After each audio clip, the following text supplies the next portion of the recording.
BBS 청취자 여러분 반갑습니다. 본고기 인사드립니다. 방송하기 이제 봄 들어가기 전에 안내 말씀 좀 드릴 사항이 있어가지고요. 다름이 아니라 이제 4월 11일부터 매월 둘째 주, 셋째 주 묘법연화경 삼매 참법 철야 정진을 8시부터 한다고 그랬었는데 백양사 측하고 여러 상황을 보고 그래가지고 6시부터 하기로 했어요. 그러니까 6시에 하고 그러면은 제가 볼 때에는 한 6시 시작하면은 한 2시 반, 새벽 2시 반 이쯤 끝나지 싶어요. 그러니까 그렇게 아시고 자세한 사항은 백양사 종무소에 문의를 하시면 될 겁니다. 자, 그리 아시고 이제 철야정진이 이제 다가오네요. 다가오니까 같이들 철야정진에 참석해서 정진할 수 있었으면 좋겠습니다. 이런 이거 말이 나온 김에 이제 뭐 본문 들어가기 전에 이제 한 말씀 드린다고 하면 우리 불자님들께서 보통 기도들을 하시죠. 근데 제일 낮은 기도가 비는 기도, 흔히 말할 때 구걸하는 기도, 수준이 제일 낮아. 구걸하는 기도. 이거는 은행으로 치면은 그냥 원금 그대로 이자도 아주 없다시피 한 그런 기도. 그보다 조금 이제 수준 이제 그보다 높은 단계가 이제 참회 기도인 거예요. 이 참회 기도는 이제 해달라, 부탁하고 빌고 하는 것을 떠나서 참회를 하면은 참회 불보살님께 참회를 하면서 함으로 인해서 본인의 업이 녹아가니까 업이 녹아가기 때문에 저절로 장애물들이 사라져가는 거죠. 그렇기 때문에 구걸하지 아니해도 일이 풀리게 돼 있는 거예요. 그래서 가장 기본이 참회 기도를 해야 하는 거죠. 여기에 자 참회 기도를 해요. 그보다 더 이제 조금 수준 높은 기도가 뭐냐? 감사 기도예요.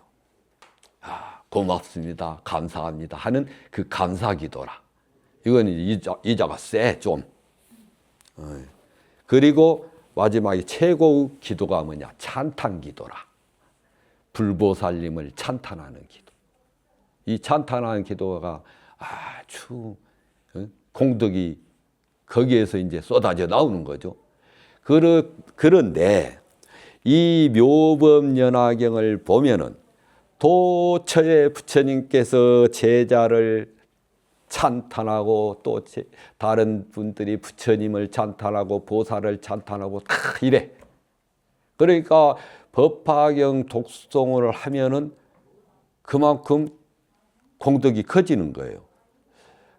보통 우리나라에서 내려올 때에 화엄경 독송, 금강경 독송, 그리고 법화경 독송 이 세 경전 독송을 가장 많이 했어요. 근데 이제 화엄경은 워낙 양이 많고 어쩌고 그래서 금강경 독송하고 그러는데 그 중에서도 법화경, 묘법연화경을 독송해서 얻은 영험들이 책이 법화영험전이라고 책이 하나 나올 정도로 많아. 그리고 저도 책을 내면서 이 묘법연화경의 그 가피력이 몸소 제 스스로가 얻을 수 있었죠. 그래서 왜 그럴까 곰곰이 생각해 보니까 이 묘법연화경이 도처에 찬탄하는 부분들이 많이 나오는 거예요. 그래서 그런가 보다. 저는 그런 짐작을 좀 하고 그러는데 그 속에서 토요일 날 셋째 주, 넷째 주 철야 정진으로 와서 참여를 하면서 불보살님을 묘법연화경 삼매 참법을 와서 참여를 하는데 일례로 들자고요. 모든 등장인물들 다 향해서 절을 해요. 그러면은 만약에 부르나 존자가 섬겨, 과거에 섬겼고 현재에 섬겼고 미래에 섬겨. 근데 과거에 부르나 존자가 섬겼던 한량없는 부처님을 향해서 일심으로 머리 조아려 절합니다. 그래. 그러니까 부르나 존자뿐 아니라 부르나 존자가 과거에 부처님 칭견했던 부처님한테까지 칭견을 하는 절을 올리는 거죠. 그뿐이냐? 현재, 미래. 그러면 다 그래. 가섭존자가 섬겼던 칭견하고 섬겼던 그 부처님들을 향해서도 절을 올리면서 하는 거예요. 그러니 뭐 한 번에 몽땅 우리는 이제 철야정지 참여하면서 과거 부처님 제자들 또 만약에 관세음보살께서 전생에 수많은 부처님들을 칭견했던 그 관세음보살만 한테만 절하는 게 아니라 관세음보살이 칭견했던 부처님들까지도 우리는 토요일 날 철야정진 때 한단 말이에요. 그러니 기가 막히지 뭐. 안 그래요? 철야정진 홍보 대사로서 이쯤 얘기 끝내고 진도 나가겠습니다. 자, 그때 한 보살이 있었으니 이름은 묘광이며 이제 문수보살이 이제 드디어 등장합니다. 800 제자를 두었는데 이때 1월 등명불께서 삼매로부터 일어나 묘광보살을 인연하여 대승경을 설하시니 이름이 묘법연화경이라 보살을 가르치는 법이며 부처님께서 보살펴 투호하시는 경이더라. 60소급 동안 자리에서 일어나지 않으셨으며 그 모임에서 듣던 자들도 역시나 그곳에서 60소급 동안 앉아서 몸도 마음도 움직이지 않고 부처님의 설법을 듣되 밥 한 끼 먹는 것처럼 여겨 그 어떤 대중도 혹은 몸과 혹은 마음에 게으름이나 피곤한 기색이 없었나이다. 1월 등명불께서 60소급 동안 이 경을 사라에 마치시고 곧바로 범천 마왕과 사문, 바라문과 하늘과 인간 그리고 아수라 등의 무리들에게 선언하시길 열애는 오늘 한밤중에 마땅히 완전한 열반에 들겠노라. 그때 이름이 덕장이라는 한 보살이 있었으니 1월 등명불께서 곧바로 기별을 주시면서 모든 비구에게 고하시길 이 덕장보살이 다음에 틀림없이 성불하리니 명호가 정신 다타가도 아라 샴막 샴불타라리라. 아까 열의 10호 있었죠? 거기에서 지금 세 가지만 그냥 대표로 뽑아온 거예요. 다타가도는 열애, 그리고 아라, 응공, 삼막 샴불타, 그리고 정변지 라하리라. 부처님께서 수기를 마치시고 곧바로 한밤중에 완전한 열반에 드셨나이다. 부처님께서 멸도하신 뒤에 묘광보살이 묘법연화경을 지니고서 80소급이 다차도록 사람들을 위하여 연설하였으니 1월 등명부의 여더방자 모두가 묘광을 스승으로 섬겼으며 묘광이 그들을 교화시켜 최상의 완전한 깨달음을 굳건히 하였나니. 그러니까 이 아까 여더방자가 출가를 했죠. 그 여더방자가 이제 묘광법사를 스승으로 모시는 거예요. 그래가지고 그 스승으로 해서 나도 기어이 성불하리라 하는 그런 믿음이 확고해졌다 이거예요. 이 여더방자가 한량없는 100천만의 그 부처님께 공양하고 모두가 불도를 이뤘거늘 마지막 성불한 그분의 명언은 연등이셨나이다. 그러니까 아까 이제 그 철야정기 때 그 절하면서 한다고 그랬죠. 그러니까 어떻게 하냐? 법화해외 8왕자가 8왕자가 공양 올렸던 100천만억 부처님께 일심으로 머리 조아려 절하옵니다 한다고요. 이것이 계속 해야 돼요.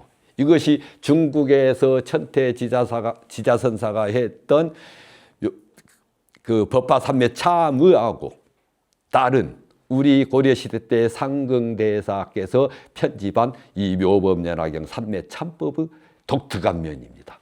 자, 그쯤 하고 자, 또한 800의 제자 가운데 마지막으로 성불한 그 이 여더방자가 한량 100천만을 공양하고 모두가 불도를 이뤘거든 마지막으로 성불한 그분의 명호는 연등이셨나이다 했죠. 연등 부처님.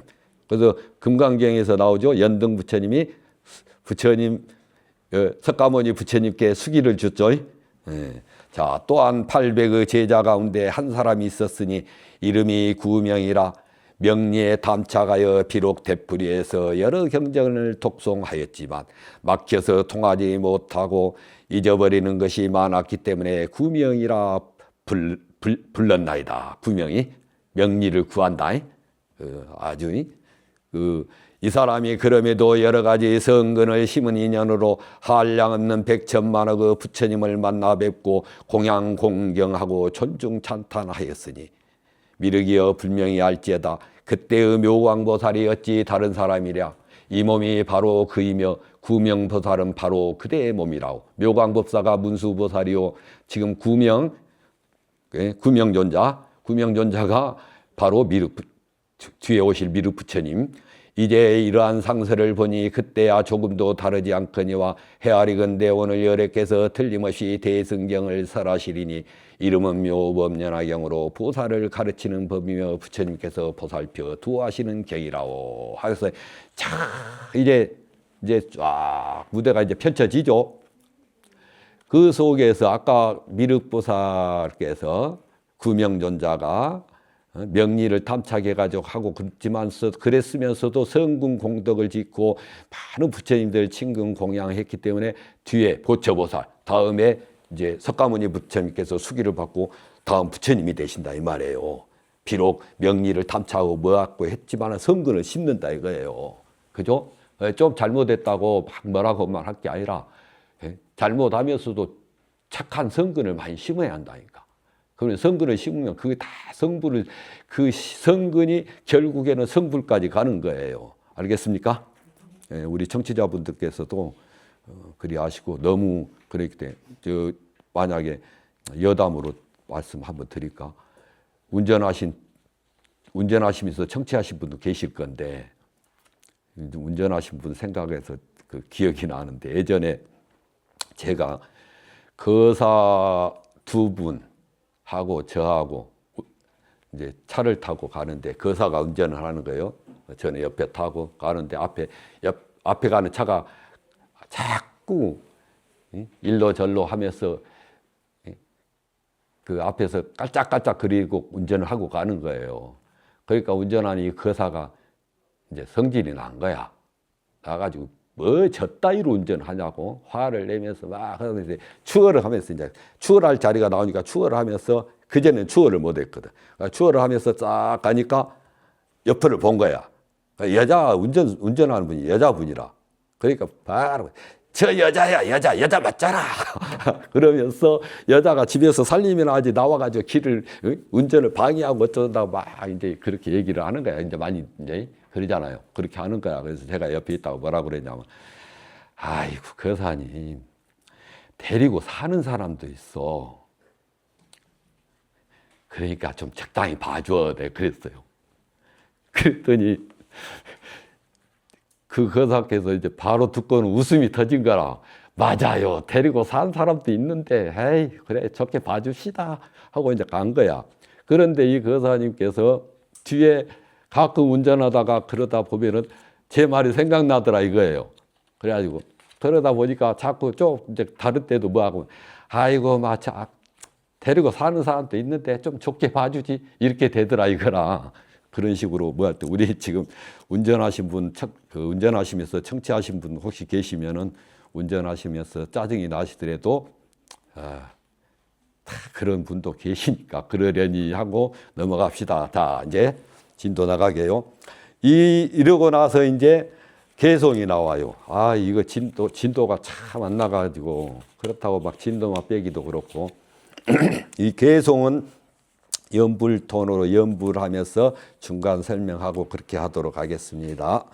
이어서 문수사리가 대중 가운데 거듭하여 이 뜻을 펴고자 개송으로 이르기를 내가 지금 생각한데 한량없는 무수겁전 총기하신 부처님이 계셨으니 그 명호가 1월 등명 세종께서 설법하사 한량없는 중생들과 무수의 그 포살들을 제도하여 불지에 들어가게 하셨거늘 그 부처님 출가 전에 여도방자 있었으니 대성인의 출가보고 그를 따라 정정범행 닥터이다. 즈마여 열애께서 모든 대중이 아시사무량을 대성경을 설하시어 널리 분별하시더니 이경설에 마치시고 설법하신 자리에서 가부자를 맺으시고 무량의처 산매 들자 하늘에서 만다라꽃 비 내리고 하늘 북도 스스로가 울리더니 천룡들과 귀신들이 존귀하신 부처님께 공양하고 일체 모든 불국토가 즉시 크게 진동하며 부처님의 미간으로 놓은 광명 희유한 일 드러내니 이 빗줄기 동쪽으로 18,000 불국토를 비추어서 일체 중생 나고 죽는 업보장소 보였으며 불국토들 포업건대 보배들로 장엄할세 유리 수정 빛나거늘 부처님의 광명 비춘 덕분이라 또한 다시 보업건대 하늘인간 용과 귀신 야차들과 건달바와 긴나라 등 전마다가 부처님께 공양하며 모든 열의 보업건대 자연스레 불도 이루어 몸빛 마치 황금상과 같사오이며 단엄하기 무척이나 미묘하여 맑고 맑은 유리병안 황금의상 뚜렷하듯 대중 속의 세종께서 심오한 법뜻을 밝혀 펴시오 난난 모든 불도마다 성문들이 무수한데 열애께서 광명 비춰 그 모두를 대중에게 보였으며 제가 감기가 아직도 안 떨어져 가지고 죄송합니다. 앞에 나온 부분을 개송은 이제 중송이라고도 하는 건데 앞에 나온 내용을 이제 식구로 이렇게 다시 이제 음미하도록 하는 거죠. 그렇기 때문에 또 개송에는 개송의 맛이 있어요. 그런데 이 개송을 한번 생각해 보시오. 목 다치면서 연부를 하는데 감기도 안 걸리고 감기가 뭐든 떠나서 낭낭하고 부드럽고 낭낭한 그런 목소리로 읊으면 얼마나 기가 막히겠어요. 저는 그러지 못해서 아유 참 안타깝네요. 그래도 뭐 들으신 분들이 곱게 들어주시면 됩니다. 자, 혹은 어떤 비구 있어 숲속에서 정진하며 청정계율 지키기를 밝은 구슬 보호하듯 모든 보살 보업건대 보시뇨 수행하되 그 숫자가 겐지리가 모래알 수 부처님의 광명 비춘 덕분이라. 모든 보살 보업건대 온갖 선정 깊이 들어 몸과 마음 고요하게 꼼짝 않고 무상도를 구하옵고 모든 보살 보업건대 일체법의 정멸상을 바로 알아 저마다의 국토에서 설법하이며 불도만을 구하도다. 정멸상이 나오죠. 좀 어쩔지 모르지만 정멸상에 대한 설명은 좀 해드려야 할 것 같아요. 그 용어풀이 있는 그 한글 현토본 책에 보면은 607쪽에 그 있어요. 지금은 한글본 많고 현토본 다른 저쪽 그런 거기 607쪽에 보면 정멸상 하고서 풀이가 돼 있죠. 번뇌가 다한 적정의 참된 모습, 제법 실상. 이 묘법연화경에서 설하고자 하는 것이 제법의 실상이에요. 그렇기 때문에 제법 실상, 곧 정멸상이란 것이 제법 실상이랑 같다 이거예요. 이를 의상조사는 제법 실상이라 하는 것이 바로 정멸상이요. 이 묘법연화경에서 밝히고자 하는 것이 제법 실상이고, 이 제법 실상 이것을 의상조사는 제법 본래, 제법 부동 본래적 곧 제법은 본래부터 고유하다고 표현함했죠. 의상조사 아시죠? 의상대사, 의상조사께서 화엄경을 가지고 화엄경을 중국에 가서 공부를 하셨거든요. 그리고 공부를 하신 그 화엄경의 핵심을 7자, 자 봐봐요. 제법, 부동, 본래적 7자죠. 이것이 30개가 있는 거예요.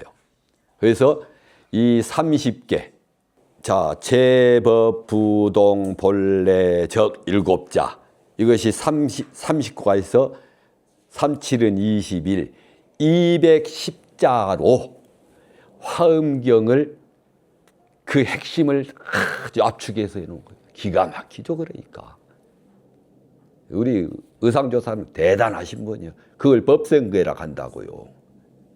그래서 그 방대한 대방광불 화엄경이라는 전체의 그 주된 핵심 사항을, 그랬을 때에 그 방대한 대방광불 화엄경이라는 그 경전을 210자로 쫙 압축해서 그 핵심을 딱 했다 이거. 그러니 그건 화엄경을 확 꿰뚫지 않고는 갈 수가 없는 거죠.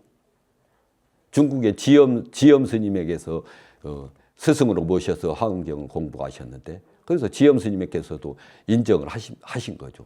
그게 중국의 최고의 화엄학의 최고의 그 분이라고 할 수 있는 법장 스님이라는 중국에서 유명한데, 의상 스님, 의상조사보다는 후배입니다. 뒤에 그 거사로 있다가 뒤에 출가를 해서 이제 사제가 되는 건데, 그분이 실제로 의상조사에게 자기 저수를 하고도 의상대사에서 편지를 써가지고 문의도 하고 그래요. 그 정도로 우리 의상조사께 대단한데, 그 210자 가운데 첫 번째가 제법 부동 본래적이라. 이 세상 모든 존재라고 할 수 있어요. 제법이란 모든 것이 존재라 하는, 모든 법이라 하는 그런 것이 본래부터가 고요한 그 속이더라.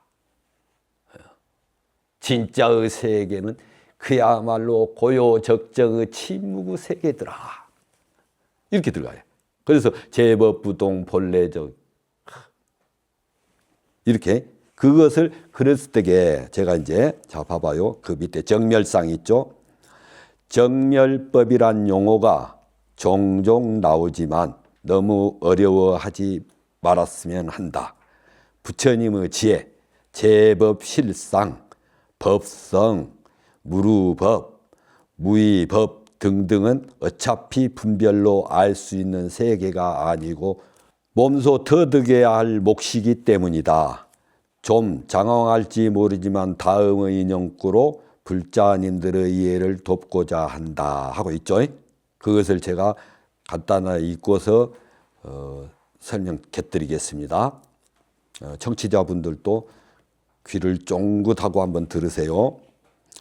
진감선사께서 상당하여 이르시길 옛사람이 옷 속의 보배를 알아버릴 것 같으면 무명의 치기에서 스스로 깨어나리라.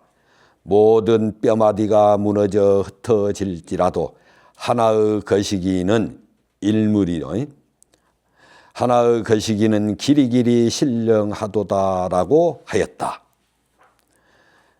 지금 법을 설하고 법을 들으며 뚜렷하고도 분명히 밝으면서 아무런 형태도 없는 것이 어찌 이 하나의 거시기가 아니겠는가. 됐어요. 청취자분들이나 다른 분들 저기 할 때 제 목소리를 귀로 들을 줄 아는 그 자리, 또 손으로 만져서 아는 자리, 눈으로 보고 볼 줄 아는 자리, 그것이 이 하나의 거시기가 아니면 무엇이겠냐 이거예요. 조계해능 대사는 본래 면목이라 하였고 임재선사는 무의지인이라 불렀으며 석두선사는 암자 속의 죽지 않는 사람이라 하였다. 동산선사 또한 집안의 늙지 않는 사람이라 하였으니 이것이 다 하나의 거시기의 다른 이름일 뿐이다고 하였다. 이 법문이 진갑해심선사라는 고려시대 때 스님인 분이에요. 아주 우리 고려의 간화선, 조사선, 간화선을 화두 들고서 참선하는 간화선의 토대를 초석을 까신 분이에요. 아유 대단하신 분이에요. 이 진감해심선사라는 분이 요 화순 출신입니다. 화순의 지금까지 과거 역사로부터 시작해 지금까지 했을 때 진각해심선사만한 분이 없죠. 최고죠. 근데 화순이 고향이신 분들도 진각해심선사를 몰라요. 참 안타까운 일이죠. 그런 속에서 자 진각해심선사가 지금 법문하는 거 제가 일물 한 물건 이것을 제가 하나의 거시기라고 번역을 했어요. 거시기가 사투리가 아닌 거예요. 그 무엇 지금 볼 줄 알고 들을 줄 알고 말할 줄 알고 온갖 행위도 하고 다 할 줄 아는 그 무엇 그것이 뭐냐 이거예요. 그것이 바로 모른다고요. 그러니까 그것은 본인 스스로가 터득해서 알아야 하는 것이다 이거예요. 그것이 바로 정멸상이요 제법 실상이다 이거예요. 이것은 언어로 무엇으로 설명될 수 없고 본인이 터득해서 알 수밖에 없는 것이라 이거예요. 그러니까 아까 터득해서 아셨던 그 의상조사께서는 210자로 그 방대한 화엄경을 압축해서 착 했잖아요. 자, 묘법연화경. 그러면은 그 방대한 화엄경을 법성계라는 210자로 핵심을 다 들었는데 그런 묘법연화경은 핵심은 어떻게 나와요? 최소한 210자 뭐 넘더라도 300자라도 양보해서 그잖아요. 자, 우리는 법성기가 있으니까. 그럼 묘법연화경 핵심 그거 하나 뭐냐? 제가 오늘 좀 보너스로 드릴게요. 자, 부처님께서 영산회상에서 설법을 하시자 하늘에서 4가지 꽃, 우리 나오죠? 법화경에 만다라꽃, 마만다라꽃, 만수사꽃, 마만수사꽃이 쫙 흩뿌리니 세종께서 그 꽃 한 송이를, 꽃을 탁 잡아가지고 대중에게 쫙 보이는 거예요. 그 많은 대중들이 보는데 어리벙벙하니 다 쳐다보는데 그때 그 가운데 가섭존자가 빙그레 웃으신 거예요. 그러자 세종께서 뭐라고 하시냐. 나에게 있는 정법안장을 마하가섭에게 부촉하노라 그랬어요. 자, 세종께서 꽃 한 송이를 쫙 들여서 보였단 말이요. 이 도리가 바로 묘법연화경이에요. 그러니까 210자도 아니야 이건. 딱 꽃 한 송이 들어 보이는 거. 그러니까 여러분들께서도 세종께서 꽃 한 송이 탁 들어 보이면서 정법안장을 부촉하노라 했다. 그런데 그 꽃 한 송이 든 도리를 오직 가섭존자만 알았는데 그 꽃 한 송이 든 그 깊은 뜻이 무엇이냐 이거예요. 이것이 화두예요. 진각해심선사 나왔죠? 지금 진각해심선사가 선문염송이라는 그 화두를 그 책을 편집을 해서 내놨어요. 그 가운데 화두가 그러니까 우리가 1700공안이라 그런데 이 선문염송에서는 한 1450 몇 개인가 그렇게 돼 누락되고 막 저기 때마다 좀 다르는데 그래서 보통 1400개라 하자고요. 1400개의 화두집이요. 이 선문염송이라는 책이. 그 5번째 얘기가 이거라. 세종께서 꽃 한 송이를 떡 들어 보이니 가섭존자가 바라보면서 빙그레 웃으니까 세종께서 나에게 있는 정법안장을 마가섭에게 부촉하노라 해서 애로부터 3처전심에 세 곳에서 부처님의 마음을 전했다 이거예요. 그러니까 이 도리를 알면은 이제 묘법연화경 210자도 아니야 이거니. 그 도리를 이제 화두입니다. 그러니까 오늘 큰 선물 받았죠. 왜 세종께서 꽃 한 송이 들고 탁 그런데 그것이 무슨 마음을 보인 거냐. 마음에서 마음으로 이심전심이라. 마음에서 마음으로 전달한다는데 그 어떤 거냐. 마음에서 마음을 어떻게 전달하냐. 우리 일상생활 속에서도 알잖아요. 마음에서 마음 전달하잖아요. 남자가 어떤 여자 마음에 드는데 당신 마음에 들고 하고 탁 말 한마디 않고 당신 좋아해 하고 마음을 전하는 법이 있잖아요. 자, 잉크 한번 딱 하잖아. 네? 그죠? 잉크 딱 하니까 여자는 또 알아채는 거야. 네가 나를 좋아하구나. 지 마음을 좋아하는 마음 받았어? 나도 답하면 돼. 나도 잉크 딱 한 거야. 그래가지고 결혼까지 갔더래. 네? 그죠? 그건 이제 그런 부처님께서 연꽃을 들어서 보인 그 마음 아니지만은 우리 일상생활 속에서도 그 마음들을 전하고 있잖아요. 그죠? 그럴 때에 그 꽃 한 송이 딱 들고서 이것이 바로 묘법이더라. 예? 이 꽃 한 송이 딱 들었단 말이에요. 꽃 한 송이만 있으면 연한데 딱 드니까 뭐예요? 묘해. 이 묘법연화란 말이야. 그러니 묘법연화경이죠. 그렇게 해서 진도를 어디 보자. 송 4가지를 했는데 그랬을 때 이 정멸상이 지금 아주 중요한 겁니다. 그러면 몰라도 모르는 대로 가는 거예요. 제가 여러분들에게 법화경을 이렇게 같이 독송하면서 약간 곁들여주고 하지만은 제 목적은 딱 2가지예요. 하나는 나도 부처가 될 수가 있다. 그거 하나 믿게 하는 거. 또 하나는 이 묘법연화경이 경전이 괜히 경전 중에 경전왕이라고 한 것이 아니었구나 하고서 그걸 알고서 나 틈나는 대로 가끔 조금이나마 집에서나마 가끔씩 독송하리라 해서 독송하도록 하는 것이 제 임무입니다. 알겠습니까? 청취자분들께서도 그리 아시고 틈나는 대로 독송하시기를 바랍니다. 그러면 오늘은 이걸로 마치고 다음 주까지 날마다 늘 활기찬 하루가 되시기를 바라겠습니다. 감사합니다.